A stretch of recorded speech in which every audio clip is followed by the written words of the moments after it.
Talk Show. Recorded live. Welcome to the Castle Dracula Horror Movie Podcast. On this podcast, we talk about horror movies, vampire movies, and all-around awesomeness. And this week, we continue our comedy horror retrospective with Abbott and Costello Meet Frankenstein. Bear in mind, if you haven't seen today's movie, we're going to be talking about it from the perspective of horror fans who have.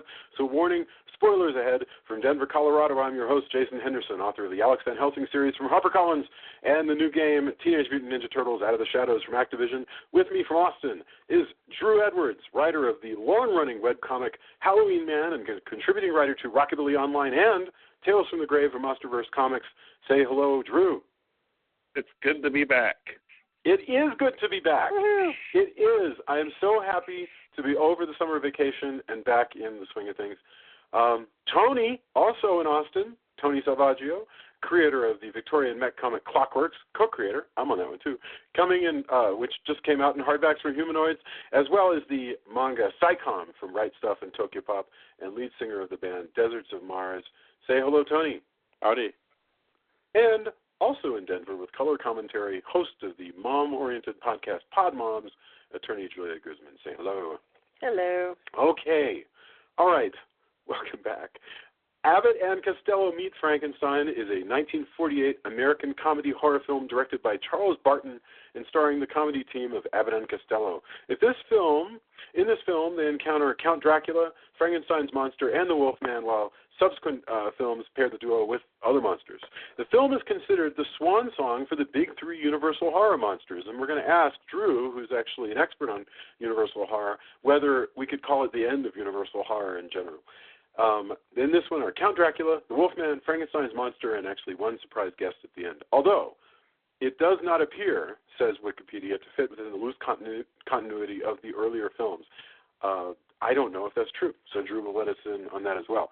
So first impressions, before we kick off a formal discussion.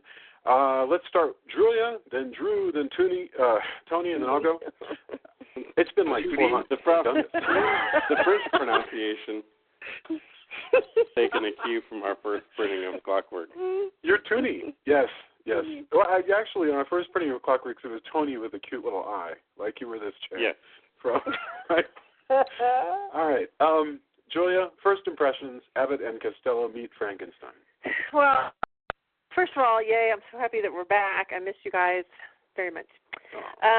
So I am, let's see, I'm glad that we did this movie. I had never seen it, and I have actually never seen an Abbott and Costello picture ever. So that was really fun for me because, I mean, I've got to say, Lou Costello is freaking hilarious. I was just dying laughing the whole time. I can't believe you've never seen Abbott and Costello. I know, I'd never seen it. Well, I kind of assumed Abbott and Costello was like the Three Stooges, and I hate the Three Stooges. But I think that, and by the way, I'm sure there's a bunch of men out there going, how can you hate the Three Stooges? What? It's like the audience is walking out the back of the hall. Yes, but he's just so hilarious. Oh my God! But and then the other thing is that the picture. I was surprised actually that the actual actors, that are in it were in it. I mean, I couldn't believe that it was actually because I didn't expect it to be like the actual Bela Lugosi and the actual Lon Chaney and Glenn Strange. Yeah, Glenn Strange. Yes. Anyway, so that was pretty neat. I wish it would have been called Abbott and Costello Meet the Monsters rather than Meet Frankenstein, because I kind of thought it was weird that they picked on Frankenstein, given that I think Dracula is actually a bigger character, or even the Wolfman is a bigger character. But anyway, so that was kind of an odd choice. I'm wondering if you guys have any thoughts on why that is. I can get into that later. Okay. All right. But that's pretty much it. I really enjoyed it. It's silly. It's a silly picture, but it's a lot of fun. All right. Excellent. Drew, first impressions. I don't even know how to start this. First impressions, Abbott and Costello Meet Frankenstein. And I say I don't know how because I assume you have a lot to say about this movie. But probably more than what we could even begin to get into here. I have a long... as that has been brought up many a time on this podcast, I am a Universal horror nut.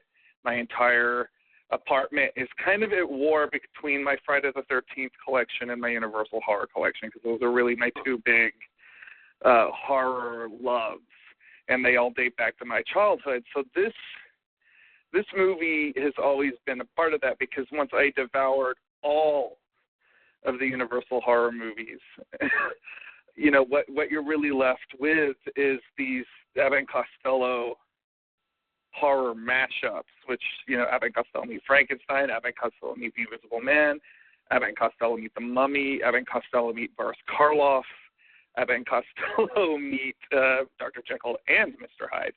This is definitely the best of those movies, and I would also argue probably the best of the Universal monster rallies, in which the Universal Studios teamed up several of their classic monsters together in one film, and it's actually the only second official time.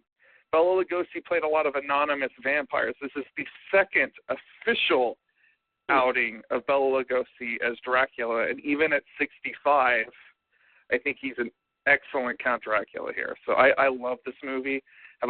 Watching it again was like a grand nostalgia trip, and I can't wait to dive into this. Excellent. Tony, and welcome back, Tony. We haven't had you for a while because you were running around doing band stuff as well. So welcome back, and what are your thoughts, your opening thoughts on Costello? You know, I really liked it. I hadn't seen it in years. I also have not only, perhaps not as hardcore a love for Universal Monsters, although, you know, I've almost made a game with Universal Monsters, and, you know, I really, like, it's near and dear to my heart. I also have a nostalgia for Abbott and Costello, just because my thing was we used to go to this Mr. Gaddy's in close to where my grandparents were in Bryan College Station. They live in Hearn, and they had what was cool at the time, a projector that would project, you know, they would show mostly black and white stuff, and would, you know, like you'd see Abbott Costello, Three Stooges as well, but I remember clearly Abbott Costello, and so like. So if they were showing Abbott and Costello, were they showing like the TV show, the Abbott and Costello TV series? It was just, I mean, it's been a long time. I'm not sure. I don't think so. I think it was. I mean, it could have been TV. As far as I know, they could also have like a 60 millimeter projector. I can't remember, but you know, it was one of those things of like, oh man, that's how awesome is that? You watch. You know, before there was big screen TVs and all that, like you would go and eat pizza and there was absolutely funny stuff, and so all of that, like, you know, this kind of brought back some of that, and that was really cool as well. I really enjoyed. I think there's a lot of. I think it's cool that, you know, it's like all the original monsters there, and you know, they play it up. Abbott and Costello are really funny. It's kind of, you know, you miss the yelling each other's name kind of part because they decided that they're not going to be Abbott and Costello in this movie. Yeah. But I really enjoyed it. I like the animation where, you know, they use where Dracula turns back and forth between a bat. Like, yeah, that was pretty cool. Like, for the time, my only thing is, you know, I'm sure we'll get into it, but this is a big, like, I could see this being a huge deal, especially if you were a kid growing up during this time. Yeah. And Abbott and Costello are hilarious, and then there's all of your favorite monsters. If you were a monster kid, like, this must have been the perfect movie. Like, it couldn't get any better than this movie if you liked those, you know. This could just form Forrest J. Ackerman. You can kind of imagine Forrest J. Ackerman sort of being created by the experience of watching Abbott and Costello meet Frankenstein. Yeah, I mean, it's amazing. Do you know that animation is actually done by the guy who did Woody Woodpecker? No, really? Oh, you know, I thought it may have been, you know, like because the intro animation is very much in that style, and so I didn't look it up, but that's cool. Yeah. You're talking about the animation where Dracula transforms into a bat, right? Yeah. Pretty cool. All right. I'm not going to do much of a first impression other than to say I really enjoyed this. I laughed aloud a lot, and I was really surprised by that. Because I've seen a lot of comedies from the 40s, and I don't laugh out loud, because humor dates just like everything else. But this, I thought that Lou Costello was wonderful, and Abbott's the straight man. But I really enjoyed watching Lou Costello. I loved seeing all these monsters. It seems to me this would be like a great movie to haul out every Halloween at the very least. I think in the same way that we said Young Frankenstein, belongs with the Universal Horrors, if you have a DVD set, this one does too.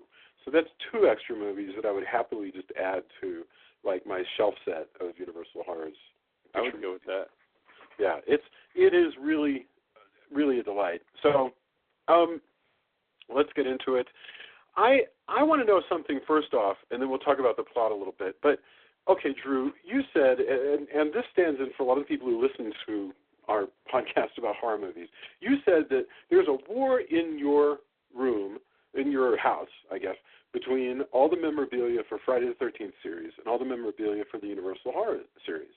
And when I think about those, I think about, and I want you to tell me where I'm wrong or right or whatever, but it seems to me that spells out the dichotomy in horror in general. Because Universal Horror, and Abbott and Costello really fits into this here, is all about innocence and a sort of spookiness that almost never veers into anything close to cruelty. Now, maybe that's just a dated view on it. Whereas Friday the 13th has a viciousness to it that is often quite cynical. Jason, broiled kids alive inside their sleeping bags and stuff like that. I think Friday the 13th, first of all, Jason is the American Frankenstein. Anybody who will debate me on that is just wrong. But, no, he really is. All the residual Frankenstein energy that was left over after, your big lumbering guy, which is what Frankenstein represented. I have this whole essay that I wrote years ago called American Monster Theory, and I can't even begin to touch on the iceberg of this. But Freddy is Dracula, Jason is Frankenstein, and if you even look at Freddy Krueger's profile, he has the exact same profile as Nosferatu. This is not accidental. But the Jason movies in particular, I will say that they're I would say, if you want to say cynical, sure, but they seem to me to exist in the same level as the EC comics. They're grisly, but they're funny grisly. It's never, even as a kid, I was a little bit more scared, but I never really took it super seriously because there is that level of comic, I hate the phrase, but there is that level of comic bookness to it, whereas, if you were to compare it to something that exists nowadays like Saw or, that's something I would say which is truly cynical, whereas Friday the 13th kind of represents, a campfire story, I guess, filtered through this EC Comics level of absurdity.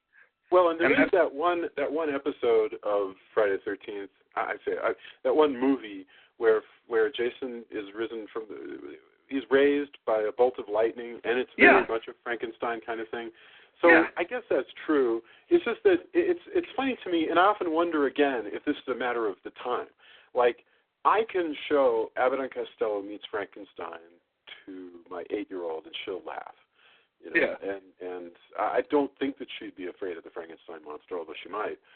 But I could not show her Friday the 13th. That would be absurd. You can't show me Friday the 13th. Friday the 13th, the early ones, I will be the first one to admit it. The early ones seem quaint when you go back and watch them. They really do. They don't.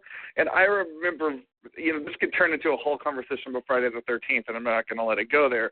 But I remember there was a time where those movies were considered very edgy, and I remember very distinctly when Friday the 13th Part 3D came out, which was the first one that I ever saw. I remember my Sunday school teacher urging us not to go see it because when they finally made 13 of them, the apocalypse was going to start, and it was going to open gateways to hell. Wow, that sounds like an awesome That, of theory. course, made all the little boys want to rush off to the drive-in and see it that much more. But relating this back to Abbott and Costello Meet Frankenstein, when they screen tested this, there was a number of people who were the normal audience for your Abbott and Costello movies who were revolted by the movie because of the monsters and the talk of brain transplants and drinking blood. And so you think that all of that, it's possible, in other words, because I often reject this idea, but it's possible that we really are changed by the time. And yes, I think you have to. You have to. Well, Jerry Garcia apparently was like super scared of this movie when he was a little kid. Who did you say? Jerry Garcia. Jerry Garcia? Well, that's interesting. That was part of one of the trivia bits in IMDb says that he said that let's see, where is it? Oh gosh, now I can't find it. But yeah, it was Grateful Dead's Jerry Garcia cites this movie as one that initially terrified him when he saw it as a small child. His father died less than a year previously, and Garcia had trouble watching it. Subsequently, he became fascinated with the film's three monsters, and they were a major inspiration for him to become, in addition to a musician, a filmmaker and artist. That is really awesome. Yeah. His last great video featured Jerry Garcia as a skeleton, actually, and it was I remember that. Weirdly enough, we have a skeleton in our. No, go ahead. It's never mind. Well, before we drift off too much, I want to talk about what you were just saying in the context of the 1980s. Yes. When I was a kid, I would literally devour any monster and or horror-related thing you would put in front of me. Mm-hmm. So it was all jumbled up there together in my personal 1980s monster kid mythology. Huh. So there you go. So it would fit together. Well, all right. I mean, when I watched this, like I say, I was surprised at how much I laughed. I was also surprised. I was surprised at how straight the monsters are played. In other words, it has affection is probably the wrong word. I mean, it just basically it's as though Lon Chaney Jr. and Bela Lugosi are just told, and Glenn Strange. Had Glenn Strange played the monster before? Glenn Strange played the monster in the two other monster rallies, House of Frankenstein and House of Dracula. But so did Bela Lugosi and Lon Chaney. Yes. Wow, and Lon Chaney actually plays Frankenstein monster in one scene in this after Glenn Strange had injured himself. Oh, really? So if you look closely, you can find it. Wow. But so we realized quickly, basically, that there's going to be the three monsters. This one, I've seen a lot of the Monster Mashes, and I want to talk in a second about the Monster Mash movies from Universal.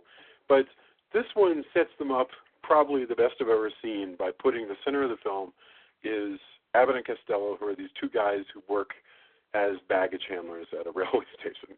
And so what happens early on, we meet all three of the monsters because Abbott and Costello, who are, I don't even know.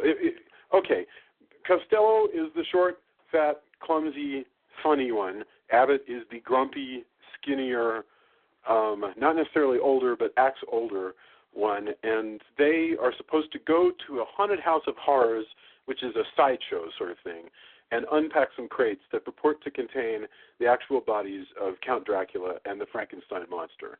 And they've been warned by none other than Larry Talbot, the Wolfman, who called them on the phone and said something like, please don't open those boxes until I get to town, and they ignore that.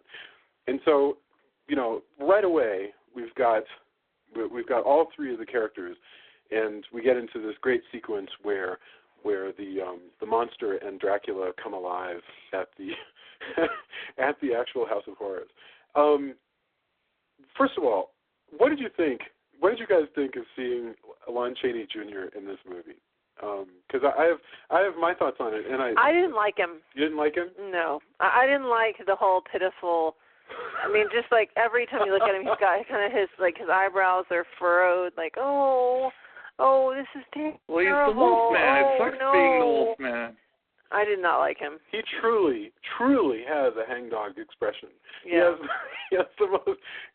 What's funny here to me about seeing Lon Chaney Jr. is that he's playing exactly the same part that he plays in all of the Monster Mash movies, which is that he plays the unceasingly whiny Larry Talbot, who just cannot rid himself of the curse of the Wolfman and can't stop telling every single human being about it, and so he's just constantly, he's huge, this guy, Lon Chaney Jr. is a giant man, and so he's constantly sort of wringing his hands, which are the size of like turkeys, and saying, oh, tonight I'm going to turn into a wolf, and he's so much fun to watch, but I love that he's straight. It's like they were just like, you know what?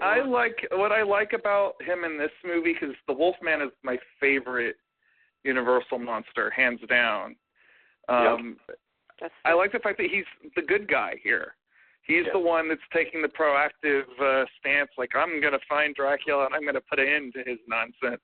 Yeah.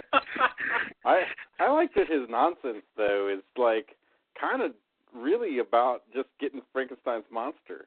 Like, who cares he can hypnotize anyone? Or, but, he's like, what's your plan? Well, first I'm going to go to America, and then I'm going to cart Frankenstein's monster from wherever, Germany. Dracula's plan. And then I'm going to swap out his brain so he's not as willful, since we've been enemies before. And then I'm going to have a Frankenstein's monster. From there, like, you kind of wonder, like, what's the end goal, Dracula? But, it appears, which, by the way, they use in Castlevania, because there's always a Frankenstein's monster in any Castlevania game, or some version. I say that, I'm sure there's some person who I think I'm geeky, who's geekier than me, goes, well, actually, Frankenstein's monster didn't appear in games 7, 9, and 12, whatever. The ones I played, I remember there's a version of Frankenstein's monster, and they've adopted that. So Dracula, for whatever reason, as much as he fights Frankenstein's monster, seems to also want to have him as a servant. And, or as when you think about it, having Frankenstein's a lot better vampire hunter deterrent than having Renfield. Oh yeah. Well, I mean, you would want a Frankenstein who's immortal. They keep saying, as well. I also like that Dracula's got like the Frankenstein's monster activation device. Which you pulled out. Which they use it in Monster Squad, which is great. They just list that. That was really cool. But his plan, you watch it, you're like, so what happens after you get a Frankenstein's monster? And I guess the answer is, well, then I rule the world. So is that the ring, Jason? Is that the ring that we got that Forrest J. Ackerman showed us at that party? Yeah, we met Forrest J. Ackerman at a party, and so over grapes and brie, Forrest J. Ackerman shows off this big ass ring, and he says to Julia, he goes, young lady, this is the ring that Bela Lugosi. Yeah, Bela Lugosi gave me. And then a few months later, we read in this magazine article that Forrest J. Ackerman likes to pick up young women by telling them about Bela Lugosi's ring. Hey. I was like, awesome. Hey, that's pretty good. That's a good story. Naughty Forry. That's awesome. I actually picked up the other day a Man from U.N.C.L.E. novel called The Vampire Affair, which is from 1965 or so, I can't remember. But Forrest J. Ackerman's a character in it. He shows up as in the Himalayas or wherever, and the spies are have Uncle look up Forrest J. Ackerman and make sure he's not some kind of foreign spy or something, because he seems to know too much about vampires. It's like the new Scooby-Doo movies, which, by the way, had Abbott and Costello in them. Oh yeah. Well, I mean, and it's funny seeing Abbott and Costello early on here, because you said you used to watch Abbott and Costello, at the barbershop, or you said at Gaddy's. I remember being at the barbershop and seeing Abbott and Costello on the TV there, because they had a TV show that ran for a long time. Sure. I remember seeing the cartoons, because there were cartoons. Yeah. And this was just in the 70s and 80s, and Abbott and Costello was still around. I want to say basically that by now they've sort of disappeared. It's odd, but I don't think your average teenager knows who Abbott and Costello. Well, some of that doesn't. Some of the humor doesn't translate as well unless you kind of sort of grew up on it. Yeah. But I think a lot of it. That's the other thing is I think a lot of this movie is funny. Yes. Still, it's universal. universally funny. It's stuff that a modern day person can relate to. It's like, oh, why is my less desirable friend getting all this attention to women from women? Oh, why why does nobody believe me when obviously something strange is going on? And that's going to translate no matter what time period I always maintain. You look at, classic film comedies. I like Charlie Chaplin, but I know Charlie Chaplin, like I try to watch Charlie Chaplin with Jamie, and Jamie falls asleep. Whereas if I watch the Marx Brothers, it keeps their attention, and it's because a lot of the Marx Brothers is based off of wit, and wit still translates to a contemporary audience. Yeah. Well, and you can associate yourself with Abbott and Costello. Like I say, one's grumpy, one's less grumpy. They're always and in this one, they're working class guys. They've got jobs where they're suffering. It's a lot of hard work. They goof off when they can. They've got bossy people who are constantly dealing with them. Anybody can relate to that. And then into their lives pops this adventure, which is that they're supposed to go, open up some crates and have monsters in them. It's cool stuff. I also, check this out. So we immediately meet Dracula because Costello was left by himself by Abbott, who is constantly grouchy and wanders off to be grouchy off screen somewhere. And so Abbott is left behind to open up the Dracula crate, and Dracula keeps coming out of his coffin, but only when when Costello is watching. So there's all this business of how Dracula will reveal himself, and then Abbott comes back and Dracula will be gone. But this is actually freaking Bela Lugosi. And one thing that I thought was amazing about this is I turned to my 11-year-old because she was laughing at this movie, and I said, what do you think about this Dracula? Because I've got lots of Dracula posters, and I don't have any Bela Lugosi. And she goes, I think of that as Dracula. She goes, that's Dracula to me. And I said, why? I mean, she goes, with the black hair, slicks back, and the cape, and the hood, and all that. I mean, the collar.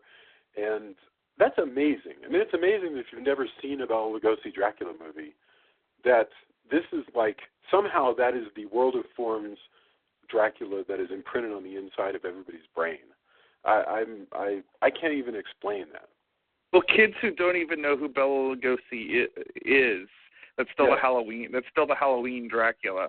That's the Halloween costume. And frankly, I mean, Bela Lugosi still, not so much in this. I mean, he's good in this, but in the original, he's one of the few. In that original Dracula movie, he's one of the few people I've ever seen play a vampire that he actually seems like he's not a human being. Yes. Yeah. he seems like something beyond human. Like some sort of alien race that just happens to walk around with us, Yeah, it was kind of surreal to see him with Abbott and Costello, actually. Yeah. Because you're just kind of like, oh, he's actually exists in the same universe as these humans, He has a lot of really witty lines too. Dracula gets to use a lot of double entendres where, he'll all these sort of things about, enjoy life while you can and so forth to well, he's the super. This is Bela Lugosi getting to play the super villain Dracula, which was later done in a lot of movies by other actors. Yeah, I mean, it's funny when you think I want to talk about the Monster Mashes a little bit. So this movie comes after a series of movies that Universal had done where all the monsters were together, and they were actually, Drew, would you like to list them? The ones there was Frankenstein meets the Wolfman, House of Dracula, and House of Frankenstein. And then comes this. And that's sort of you can respond to this one in a second, but that's sort of the end of at least a big cycle of the Universal monster pictures. But this Dracula, is definitely the end of the original cycle of Universal monsters. There's a lot of debate amongst Universal fans on whether or not that it actually ends with the last Creature from the Black Lagoon movie. But go on. This could be a whole other podcast. Well, no, I mean, I think that's interesting. I just wanted to mention that we just said everything we said about Bela Lugosi being Dracula. And I'm willing to bet that was even more true in the 30s and 40s. Even as Bela Lugosi's career fell apart, this was what Dracula looks like. And yet, all these other guys were playing Dracula even already in the Universal pictures. And they were nothing like Bela Lugosi. Lon Chaney Jr. played Dracula, for Pete's sake. And he was nothing like Bela Lugosi. And John Carradine played Dracula as this sort of, his hair was so gray it looks blonde, and he has a top hat and a mustache. It's a completely different conception of Dracula. And I always thought it was funny that people accepted the last Dracula because everybody's calling him Dracula, but there was no attempt whatsoever to continue the Bela Lugosi concept in those pictures. I think John Carradine, who was notoriously arrogant and almost never had anything nice to say about anybody. Actually, one of the few things that it's actually been said is he actually would admit that Bela Lugosi was a better Dracula than him. That's interesting. That's really interesting. What were you going to say, Tony? No, I think it's partially because, Lugosi was willing to he was willing to be Dracula, he was willing to be this alien thing. He wasn't just he's in a monster movie, Yeah. It's possible that he was just too enamored of it, too, because we know that Bela Lugosi is a great actor. He did, he was a really great Igor. We were talking about this last time, what a fantastic performance Igor was for Bela Lugosi. And I know there are other performances that Lugosi did, that were just amazing. But this Dracula one, somehow, I think the concept of Dracula was so entrancing for him that I think he liked to associate himself with it. At least he was buried as Dracula. Yes, so that's not like somebody who's like, don't talk to me about that again. Frank Langella doesn't go around pretending to be Dracula or wanting to be remembered for Dracula. Which is a shame, of course. Right? It would be funny if... I will say, though, Frank Langella could not play... Frank Langella is probably as old as Bela Lugosi is here. And if you put Frank Langella in a Dracula costume now, it would be laughable. Bela Lugosi was able, as an older man, to put on the exact same outfit and still rock as that character. It's 20 years after the first movie. I mean, 17 or so. But the point is, it's basically 20 years, and he looks great. He looks fantastic as Dracula. There's never a moment when you doubt that that's Dracula. And yes, and Dracula's big plan is, I'm going to hook up with a hot mad scientist who lives on an island somewhere in California. Florida. I don't know how that... Oh, is it Florida? Yeah. Florida. I'm sorry. That makes much more sense. Okay. I had no idea. So this island is what, in the Everglades? They're I guess so. There's a book called The Return of the Wolfman, which is a direct sequel to this, and it has the castle in the Everglades. But who knows what the original? Who knows what the original? Can you explain to us, Drew, the whole thing with the Frankenstein's monster at the end? What, is he blind? What's the deal? Why does he walk toward the fire? Isn't he afraid of fire? Okay, all right, but before... one of the actual reasons is they just needed to kill the monster so they could end the movie. But that's stupid. Skip that part. Walking into the fire. At this point in the monster cycle, Frankenstein's monster is not only supposed to have Igor's brain, but he's supposed to be blind. And this is kind of glossed over. It's never really brought up. They make this movie, and this is one of the reasons why I think this movie translates better than some of the other monster rallies. They make this movie as user-friendly as possible. They don't bring up any of that. Well, they do bring up, they're like, oh, well, he's really feeble, so I need him. Yeah, I mean, they touch on it, but it's not, But Marvel Comics and DC Comics could stand to learn a thing or two from Universal Studios circa 1948 because they don't club you over the head with the continuity of their monster series, even though they kind of invented shared universe fiction with these monster movies.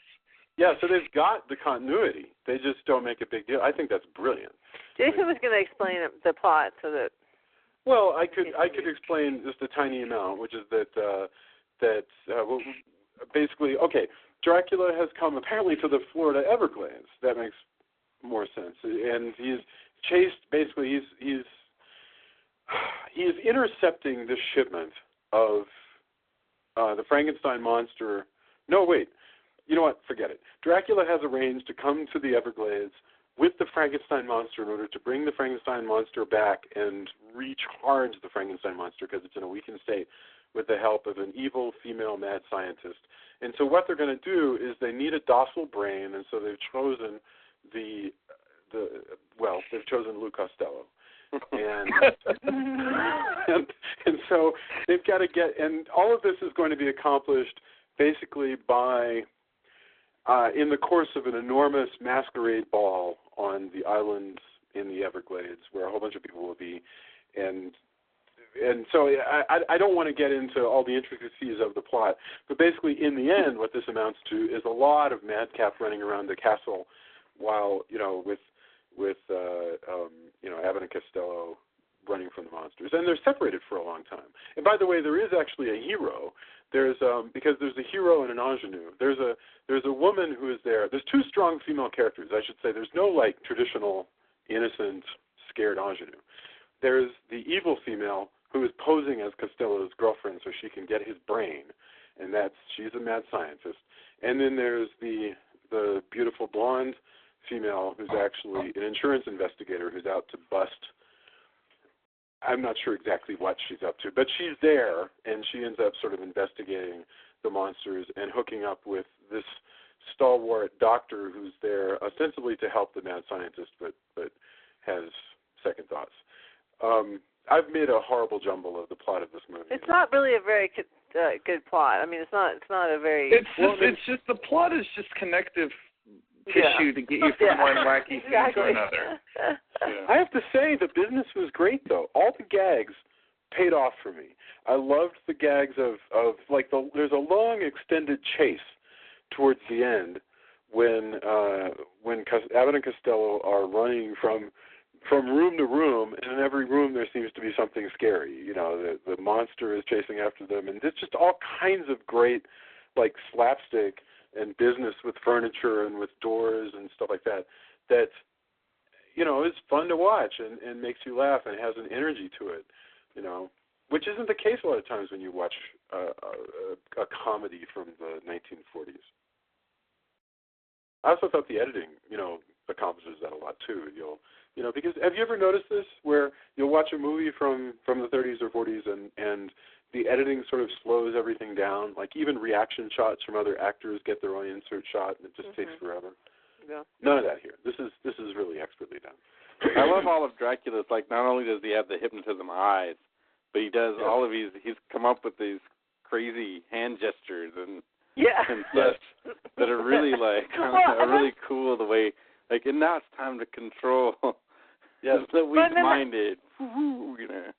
That's what makes Costello so hilarious, is because then he goes around saying, because one of my favorite things is that when he first sees Dracula and the monster come out of their graves or out of their coffins or boxes or whatever they are, one coffin, one box, he can't speak. He's completely lost the ability to talk. And in fact, I've had that dream before where I'm just like, he's like, where he's going, tack, and he can't say it. I've had that dream where I just can't scream. Yeah. Anyway, but so then he's just trying to explain what happened without using words. So he's doing the eyes and the hands, like at whatever point he does that. But that was just so funny to me because he's got it spot on, but in his own little crazy way. Yeah, he's wonderful. These guys, Abbott and Costello.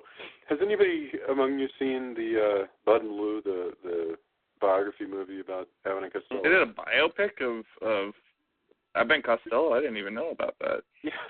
Yeah, they did, actually. You can get it on DVD. Bud and Lou was, I think it came out in 1979, all right? It was a biopic about Abbott and Costello. It starred Harvey Korman and Buddy Hackett. So Hey, that's good casting.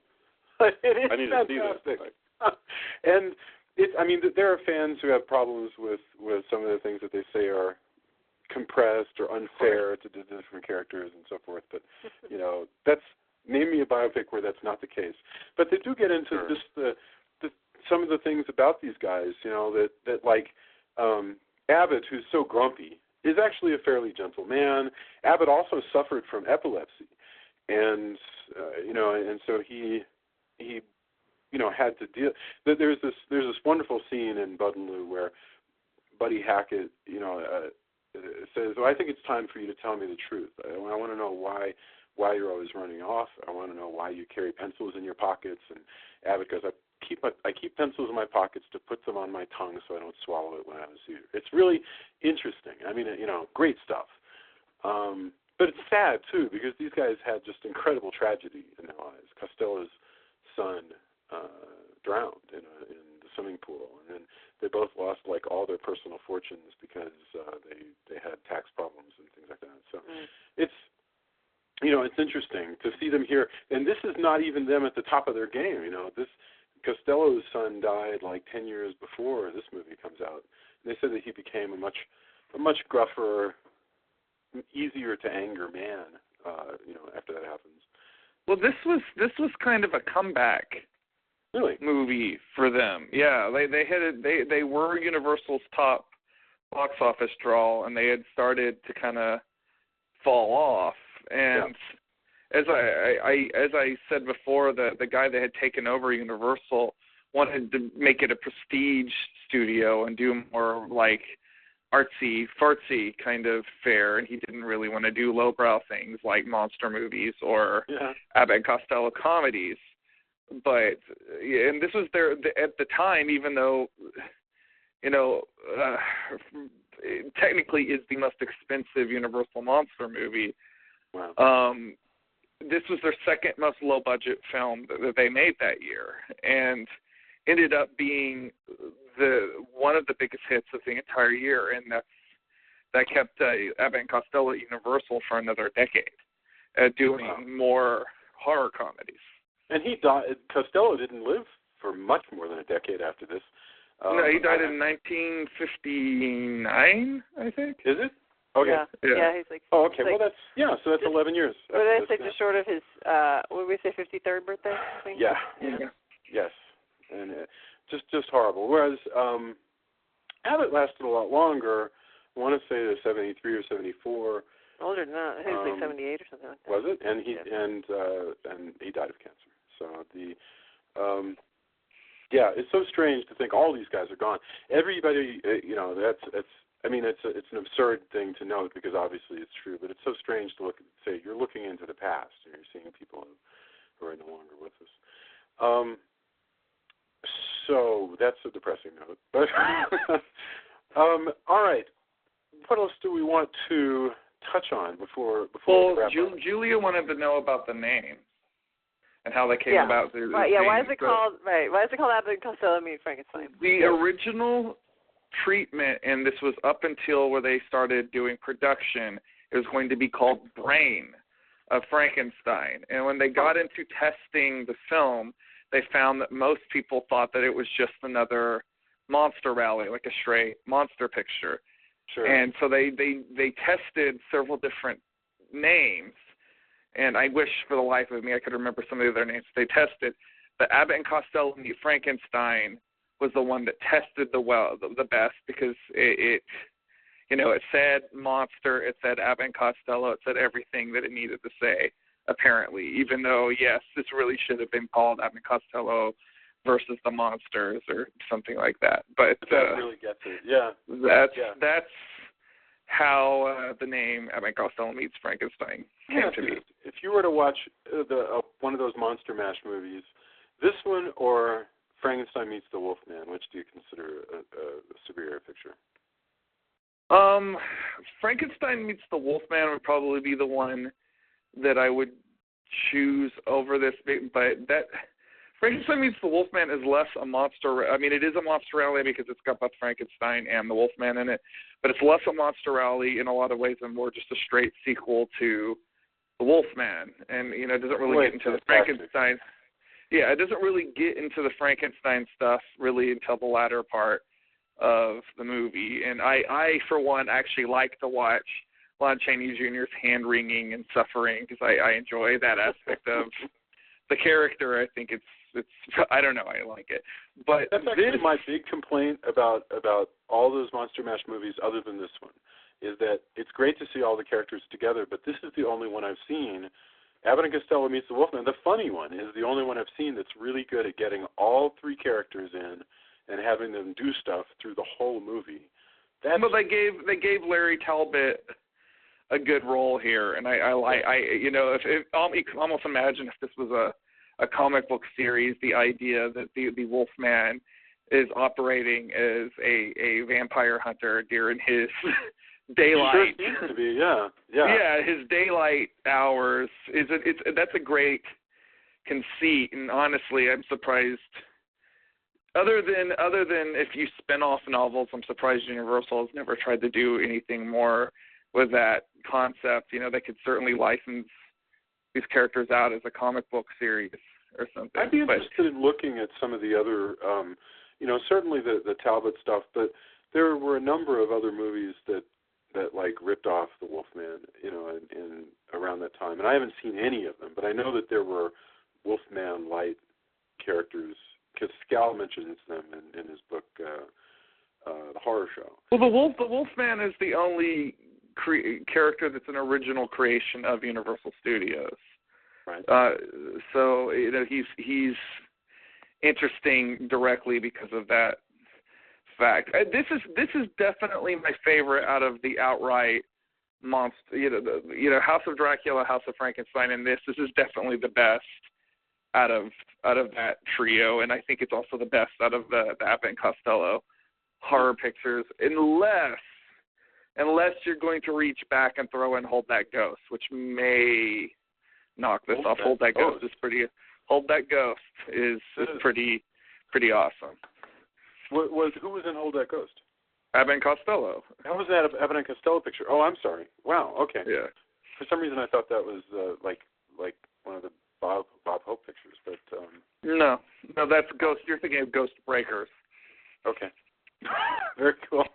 I thought of a couple of things that I wanted to add that I really liked. Yes. One was the Costello's choice to do when he's trapped and he's trying to get Frankenstein, the monster's attention, but he's also got that chick Sandra who's like kind of zonked out because she's been vamped, and so he's like for whatever reason he's like yelling Sandra, and he's like Junior. Yeah, because he calls the monster Junior. He's calling the monster Junior, but he's like Sandra. My favorite line in the movie. My favorite line in the movie is around that part. He's like, "You don't want my brain, Frankie. I've had it for 30 years, and it's never done me any good." And we're both like 30. What is this 30 business? Yeah. He's 30 the way I'm 30. He's actually exactly 30 the way I'm 30 because he's the same age I am. So that was really, really funny. And then now you can rush to Wikipedia and figure out how old. Yeah, how old Julia is, right? The other thing I loved was at the beginning, the opening credits was like the animated skeleton thing. That was really cute. I was just looking over my notes and realized that we hadn't mentioned that. So that was really and also, there used to be when I was a kid, there were a lot. Two observations about this movie from knowing it from when I was a child.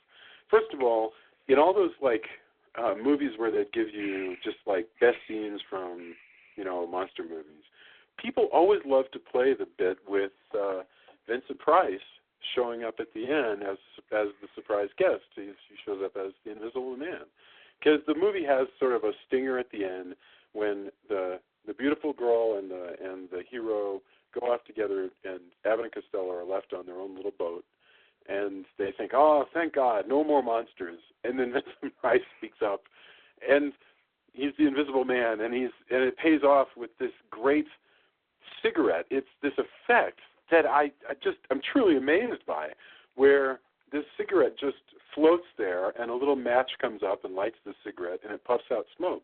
It's a great effect. It looked wonderful. I mean, I was really moved, and I was also spending time thinking about the practicality of the effect, in 1948. They'd have to build some contraption to Well, and also we talked about the practicality of the effect of the Wolfman converting into the him.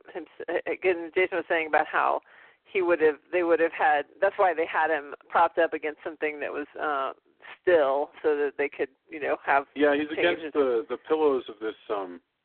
Or up against a tree trunk at one point. Yeah. Yeah. I think, and Drew can probably talk more about this than I can, but I believe that in the original one, he's laying on a pillow when he changes. Yeah. And the pillow. That's in Frankenstein meets the Wolfman. All right. Okay. That pillow is made of like ceramic. I mean, it's not really cloth. It's this hard thing that he can lay his head on, so that he'll stay exactly still, so that they can keep, making the changes and doing this dissolve effect. It's cool. It's. I always love seeing Lon Chaney in the wolf makeup. Only he. But the makeup is slightly different in this movie than it is in the other movies, because it's a Bud Westmore makeup, not a Jack Pierce. Yeah. What's different about it? Is he furrier? I mean, what? He's first of all, the face is a foam rubber appliance, and if you were to compare the two, he actually looks a little bit more dog-like through his face than he does, whereas the nose and the mouth and everything, and the shapes around the eyes and everything were all separate appliances when Jack Pierce was doing it. Wow, that's interesting. Okay, well now I have to go back and look at that to get a feel for it. The other thing I wanted to mention was that when I was a kid, I remember a really wide sort of hatred for this movie, not among any of my friends or anything like that, but among the intelligentsia who were writing about monster movies at the time. In the 80s, were still really angry about Abbott and Costello Meet Frankenstein. There were all these people who, as though, by the way, that whole world wasn't going to come to an end on its own anyway. Look, giant bugs were going to happen. The Atom Age was going to happen. But you still had people, every essay about the Universal monsters ended with this sort of just still kind of angry note about how it was all made into a mockery in 1948. I would say if it wasn't for this, this movie is a large portion of the reason why the Universal monsters are still popular, because as you were saying, this is a movie a lot of people feel okay showing their kids. So I'd actually say it's the reverse is true, if anything, is this has helped the classic monsters endure. I think that's probably true. But I mean, do you remember noticing this at all? The sort of holdover annoyance. I remember reading it a lot in monster magazines in the 80s and 90s. There was kind of a contempt there, but I never really. I don't think I've ever really given that much serious thought, because I mean, it seems like in reality, most people you run across who are monster fans seem to have a lot of affection for this movie, and a lot of people. A lot of the people that I talk to who are younger than me, this is their first introduction to the Universal monsters. Yeah. No, it would be. I think that feeling about it is an artifact of writing that was going on in the early 80s about monster movies. And that now, and it's funny to think that that's just 35 years or so after, and now all these years after that, so now it's 50 years later, and people are kind of over it now. Because you can now see it as sort of just a period in history. And I like your concept that Abbott and Costello are actually cementing the future of the Universal monster. There's even there's a Call of Cthulhu, the horror role-playing game, and most of it's Lovecraft-based, but they have a few things that are riffs on Universal horror. In one of their guidebooks, they actually have character stats for Abbott and Costello in tribute to this movie. Great. Oh, that's great. By the way, really great Dracula death in this movie. I like how at the end Dracula is about to get away, because that's what Dracula does. And he changes into a bat using that awesome animated thing that you guys were talking about. And then the Wolfman just suddenly runs up behind him and grabs the bat. And then jumps out of the building with him. Yes, in theory to his death. To their death, yeah. Yeah, and apparently he dies because one of the women who's been vamped sort of snaps out of it at that point. Yes. I think that the Universal Dracula could still be out there. I'm not worried about him. Well, if you are to believe that, like I said, there's a novel that Universal put out in the late '90s. There's a direct sequel to this. If you're to follow that line of continuity, not only does Dracula survive, but the Wolfman survives, and their feud continues on. And the guy that Larry nips at the masquerade ball also goes on to be a werewolf. So there you go. That's great. By the way, I just looked that up. That was by Jeff Rovin. Rovin was an editor and writer, contributor to Famous Monsters magazine for a long time. I have no idea what he's doing now, but I remember running into him at conventions 20 years ago. So, Jesus, I'm getting old. Okay. On that, also incredibly depressing thought. Why don't we wrap up with final thoughts about Abbott and Costello meet Frankenstein, and then talk about what we're going to get to next. Oh, and endorsements. So, all right, final thoughts. I think we'll let Drew have the last word, because he's our resident expert. I'll give just my 30-second final thoughts. So go Jason, Tony, Julia, and then Drew can wrap it up, and then we'll go into endorsements. All right, for me, you totally got to see this. If you're not going to see it now, wait exactly a month. Wait until Halloween. Crack it out. If you have kids, bring them to watch it. If you don't have kids, then just go out in the street and grab some kids and then bring them to watch it. Yeah, don't follow that advice. As a mom, I can tell you that you probably have the police come after you, and we don't want that. But I just think this is a delightful movie. I really, really loved it, and it was wonderful to see. It was a pleasant surprise. So, hey kids, come into my rickety ice cream truck and watch Abbott and Costello movies. I have a projector, and the door's closed. It's fine. Why wouldn't you do that? Oh, right. That's fantastic, Jason. Tony, what are your final thoughts? I really did enjoy it. I mean, I think that sometimes, depending on who's in it, some people will say, I don't want to watch an Abbott Costello movie. Older humor, some people get it, some people don't. But I think this one, to me, still works. And it's, got awesome characters.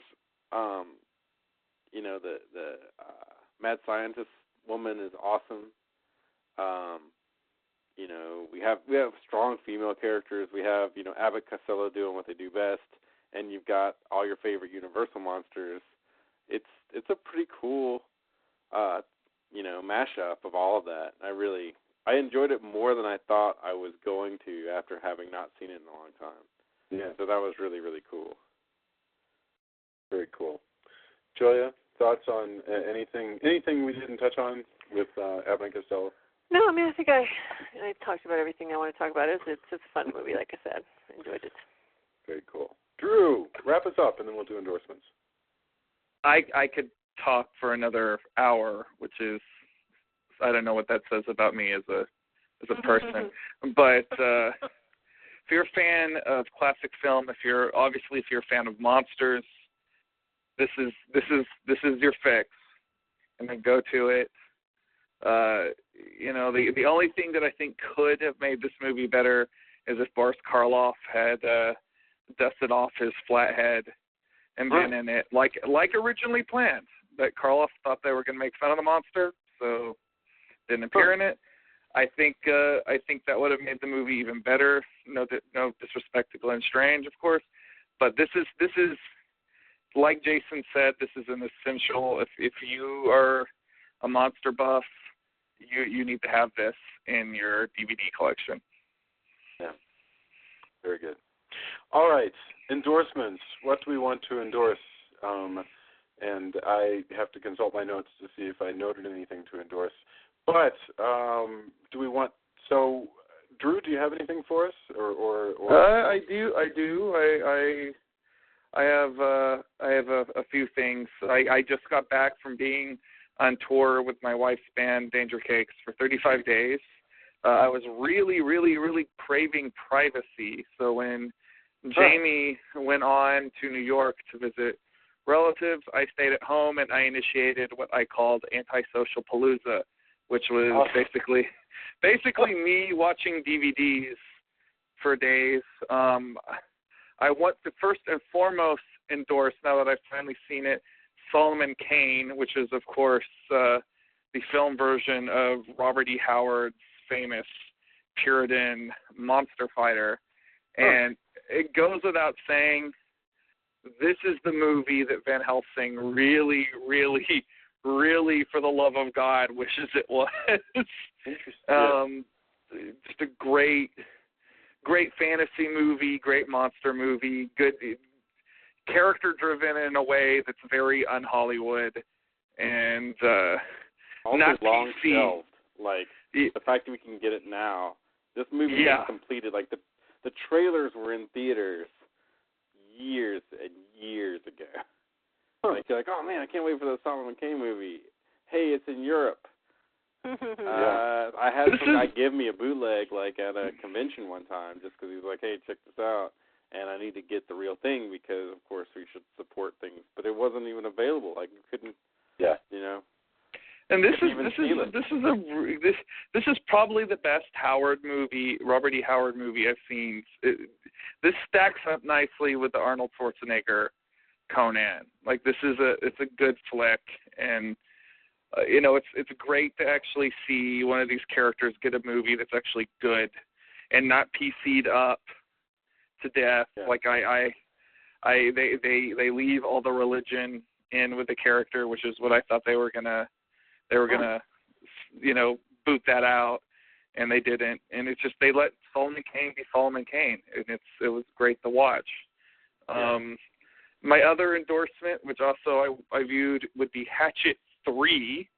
And if you're a Friday the 13th fan and you have not seen the Hatchet movies, forget the remake, forget anything that Hollywood has done. Like, these are more like the Friday the 13th movies from the 80s than anything New Line Cinema has done with the character since they acquired it in the early 90s. Like, this is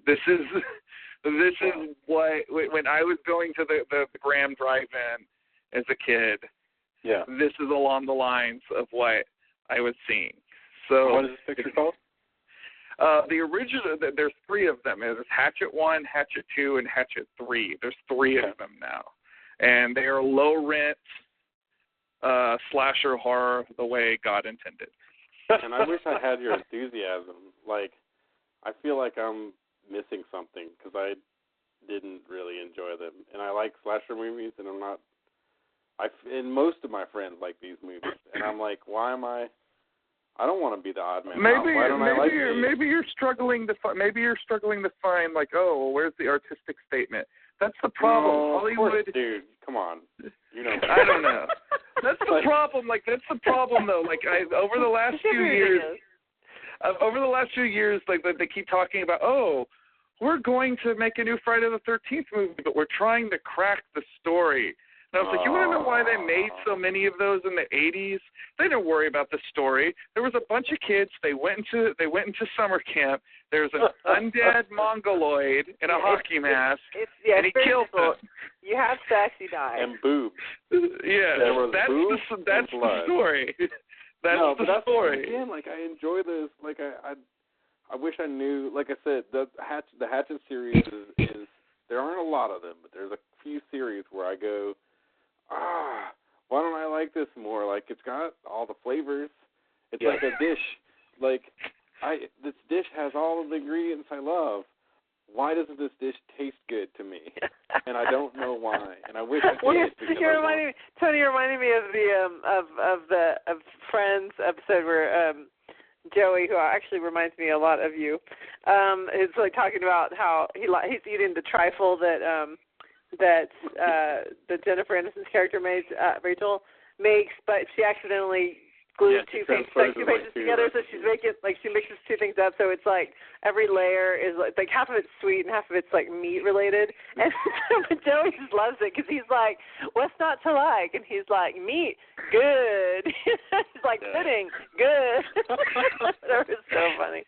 Yeah, see, I wish, because most of my friends who are horror fans really are like, dude, Hatchet, and I go, I really tried. I don't know why I don't like it, and I wish I did because it's got all the pieces. Yeah. You know what? We're gonna rectify this problem somehow. I'm going to find a way to crack the hatchet barrier with you. I don't know what. But this is. I can't abide it. We're gonna figure this out. One night when a hatchet just starts tearing through one of my front doors. I'm here with the DVDs. Chonk, chonk, chonk. That's not what I meant. Funny. So, Juliet, did you have any? Oh, I said it once. I'll say it again. Breaking Bad, baby. It's like almost over. The series is almost over. So get in at the end here. Just binge watch all the ones like we did before. If you haven't watched it yet, don't buy into anybody's argument that it's too violent, because it's not nearly as violent as half the stuff that's on TV that everybody watches. Like, you know, how could it possibly be more violent than The Walking Dead? That's what I'm saying. Well, it's not even. I mean, it's not even violent. Like, no, I'm there's like, a lot of primetime network stuff that's more honest. Way more violent because. Well, aren't they on the same station though? No, Breaking Bad is on AMC. That's my point. Walking Dead is also AMC. Yes. Oh, yeah. Absolutely, that's correct. But I mean, like, if you take like CSI or NCIS, both of those have a lot of graphic violence and corpses and all kinds of stuff. Like, and people never. Medium. I used to watch Medium, and then I stopped watching it because it was too violent. 24. I stopped watching that because it was too violent, because it was so much torture and everything. But this, I love. I love the show, and anybody who hasn't watched it yet, just give it a shot, because it is so entertaining and interesting, and the characters are fascinating to me. I like it way more than any other show. And then Homeland is coming back, so I'm excited about that, because that's another riveting program. So I'm excited. Good TV. Tony, did you endorse anything? I can't remember. No, you were talking about Hatchet. So did not endorse that. No. We had an endorsement disagreement. Well, I'm trying to think. Clockworks, of course, is out, and as I found out by going to Dragon Con, which, you know, I couldn't bring a ton of books because it's a really heavy book. You went to Dragon Con, which was in where? Is it Atlanta? Atlanta, yeah. Yeah, and you brought how many books with you? It's 20 or so. 20 or so copies of Clockworks, hardback. At least, yeah.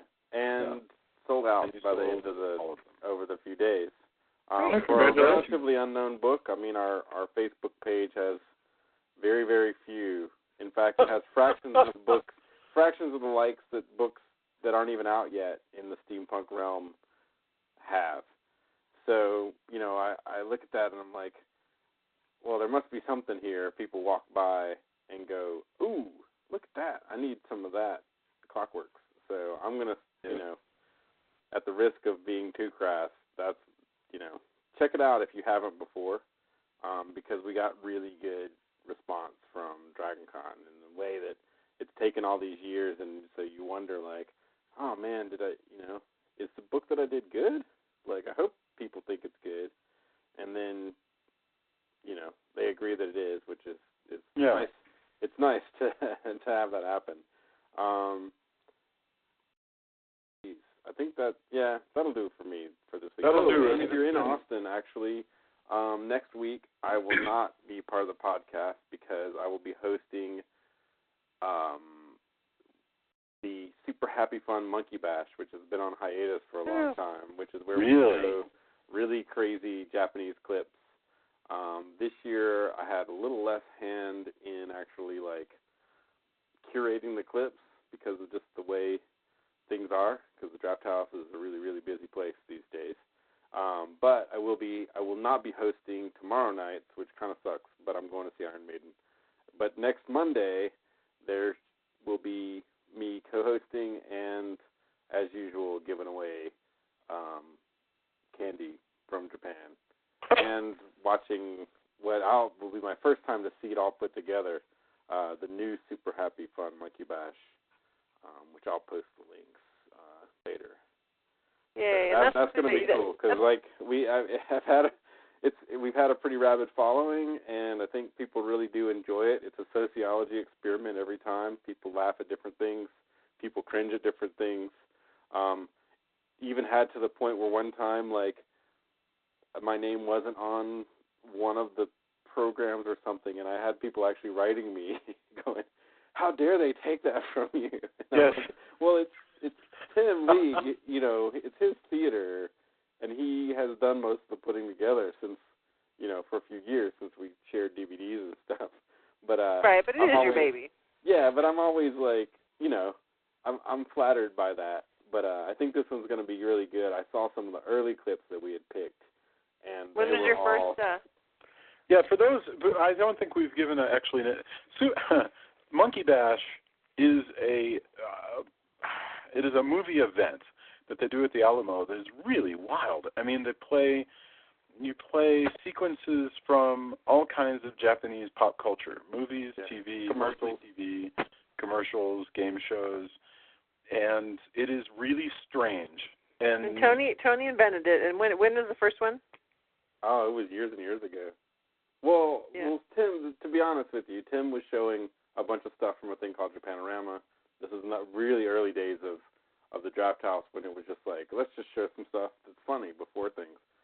And I was like, hey, I have all this stuff that my friend Hiro brought back, and I just made a compilation tape. I didn't really know Tim as well as I do now, and I said, hey, here's some stuff. It's similar to that. And then he was like, hey, I think we should show some of this because it's really crazy, and I enjoy crazy. And since then, we've been doing it I think we skipped a couple of years or a year, but we've been doing it most years. Over the years, just stronger resources, more and more of the clips have come from, like, stuff Tim found in Japan and then stuff that we ship back and forth to each other. And this year it's edited by a totally different team. But we still, I've been over there. We pick clips and we look at things and we laugh a lot. And, did you come up with the name? I think between the two of us, yeah. We've thrown around different things, and then there's been different Super Happy Fun Monkey Bash with a thing. There was Super Happy Fun Monkey Bash Guided, which is like extra, and this one I think is I forgot the title for this one, but yeah. So tomorrow night, and then the 10th, and then Monday, the 16th. And I've probably rambled about this for too long, but I'm really excited. If you're in Austin, this is a thing to go to, and it gets really crazy. And like I said, I enjoy the sociology experiment as well.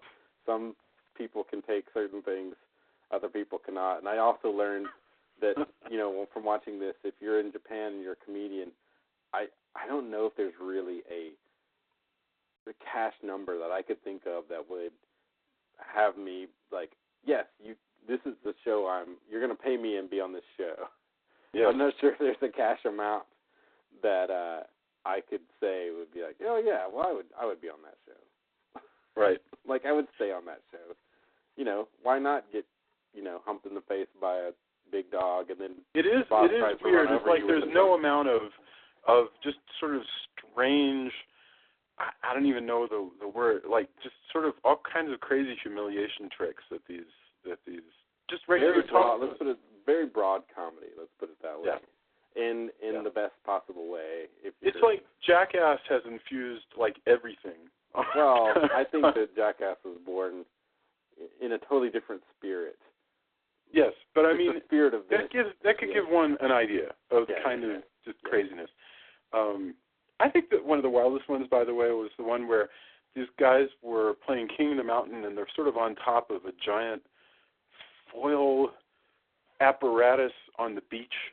So when you fall over the land... That one, to give you reference, it's a wrestling ring, and it's really, really skinny Japanese guys, and that I think was in Japanorama. Really, really skinny Japanese guys who wrestle actual real Japanese wrestlers, like masked wrestlers, WWF style. And on one side of the ring is like this sticky flypaper stuff, which has a contraption which compresses them into it, so there's absolutely no way they're getting glued. Another one is a slab of, a layer of aluminum or some very, very reflective metal, which has been in the sun on the beach for all day. So when you throw a tiny, skinny guy on it, it's hot. Like, you could fry eggs on this thing, and he goes, has to jump off. It's crazy. Yeah, I was just really, really shocked at just the insanity of these talk shows. But anyway, super happy fun Monkey Bash. Tony is going to be back as the host, and that's when? Next week or when? There's one tomorrow night, which is the 10th of September. Right. There's another one on Monday, so I won't be a part of the podcast on Monday, the 16th. And I'll be co-hosting with, I believe, Tommy Swinson, who is an awesome newer programmer at the Draft House who's doing a super cool job. He's a really great guy. So helped program. He was part of the programming team that bought us Beast versus Bots, I guess last month, where it was all robots and, Godzilla and all that. So I'm in good company. So, and I think he's going to be cool tomorrow. So, and he's going to do an awesome job because he's awesome. So you need to bring it to the Alamo in Denver. So that'll be awesome. I'll tell him that actually. Oh, it's a great idea. So my endorsement, first of all, more log rolling. I have no problem with this at all. Teenage Mutant Ninja Turtles Out of the Shadows just came out, and I wrote most of the dialogue for this. And I put together a video, actually, of 3 minutes of just insane dialogue that just randomly gets said in the middle of the game. And I played it for my 11-year-old who was laughing at it. So I'll post that on the page. It's called something like The Insane Wisdom of the Teenage Mutant Ninja Turtles in Out of the Shadows.